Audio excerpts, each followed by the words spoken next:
Radio Adventiste Bethany de Pétionville, la radio qui vous parle de Jésus.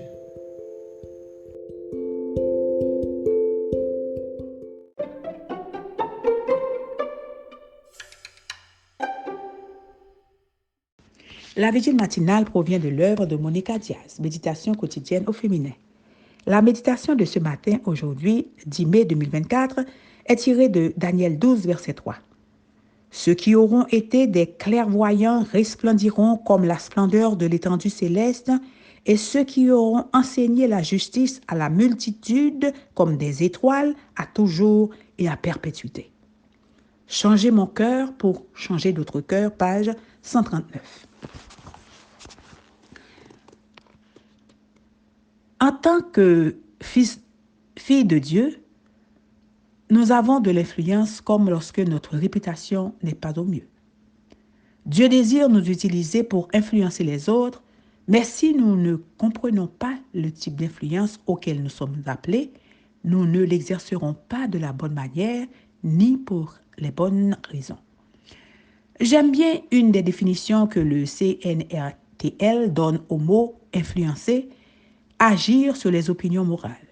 Bien que le mot « influencer » n'apparaisse guère dans la Bible, le concept y figure et il a beaucoup à voir avec cette définition du dictionnaire. Un passage de référence est Philippiens 2, versets 14 à 16.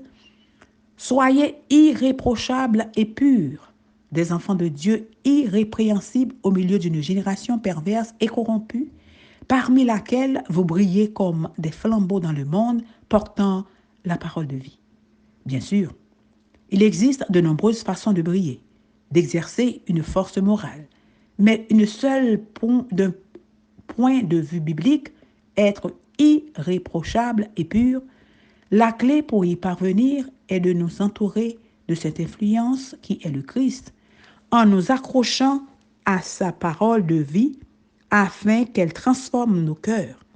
Seul le changement de notre cœur fera de nous une influence qui transforme. Ce type d'influence est très différent de celui, par exemple, d'une célébrité, une personne riche, une personne puissante, un dirigeant. Les célébrités engagent quelqu'un pour s'occuper de leur image. Les lumières qui brillent pour Dieu meurent chaque jour au mois et ne donnent pas beaucoup d'importance à leur propre image, mais davantage à celle du Christ. Les célébrités utilisent les gens pour servir leur autorité. Les lumières rayonnantes qui brillent pour Dieu utilisent son autorité pour servir les gens. Amen. Les célébrités utilisent leur influence pour impressionner leurs personnes importantes dans la société. Ceux qui brillent pour Dieu utilisent leur influence pour renforcer ce que la société étiquette d'insignifiant. Les célébrités construisent leur propre royaume. Les stars qui brillent pour le Christ construisent le royaume de Dieu. Jésus était une lumière brillante qui ne s'est jamais comportée comme une célébrité. Pour suivre cette trace, nous devons lui permettre de débarrasser nos cœurs de l'orgueil, de l'ambition, de l'hypocrisie et du désir de plaire aux autres plutôt qu'à Dieu. Amen, amen, amen. Changez mon cœur pour changer d'autres cœurs. Que Dieu vous bénisse. Bonne journée. D'autres émissions aussi intéressantes sont aussi disponibles sur notre site radioadventistebethany.com et aussi sur toutes les plateformes de podcast.